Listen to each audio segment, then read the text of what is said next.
Hello friends, আমি তমালি। আমার বাগানে আপনাদের সবাইকে অনেক স্বাগত জানাই। এই পিটুনিয়াটা একটু অন্যরকম, কারণ এটা আমার মা করেছে। কারণ আমি যতই করি না কেন, মায়ের হাতে করার একটা মজাই আলাদা, মানে সেটার একটা ভিডিও করারও মজা আলাদা।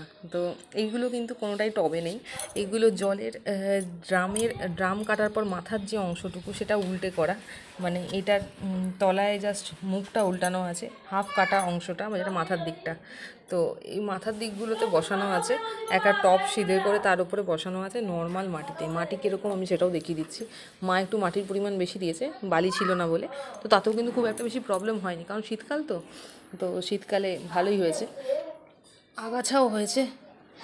খেয়াল করেনি হয়তো মা, বেশি বড় হয়ে গেছে। তো যখন আগাছা কিছু দেখবেন একটু তুলে ফেলে দেওয়ার চেষ্টা করবেন, নাহলে পুরো সার খেয়ে নেয়। এই দেখুন, এগুলো সব আগাছা। তো জাস্ট ছোট্ট একটা ভিডিও দিলাম, দেখে বলবেন কীরকম লাগলো। লাস্টের দিকে বসিয়েছিলাম, বেশি আগে বসালে হয়তো আরও বেশি ফুল পেতাম। এখানে কয়েকটা বসিয়েছি, এখানে কয়েকটা বসিয়েছি। তো তাতেও যে হয়েছে এটাই অনেক, খুব সুন্দর কালারগুলো হয়েছে। তো ছোট্ট একটা ভিডিও দিলাম, দেখে বলবেন কীরকম লাগলো। ভালো লাগলে অবশ্যই লাইক করবেন, কিছু জানাইছে তাহলে অবশ্যই নিচে কমেন্ট বক্সে জানান। যেটুকু জানি সেটুকু বলে হেল্প করার অবশ্যই চেষ্টা করবো। আগামীকাল আবার দেখাবো অন্য কোনো কাছে ভিডিও নিয়ে।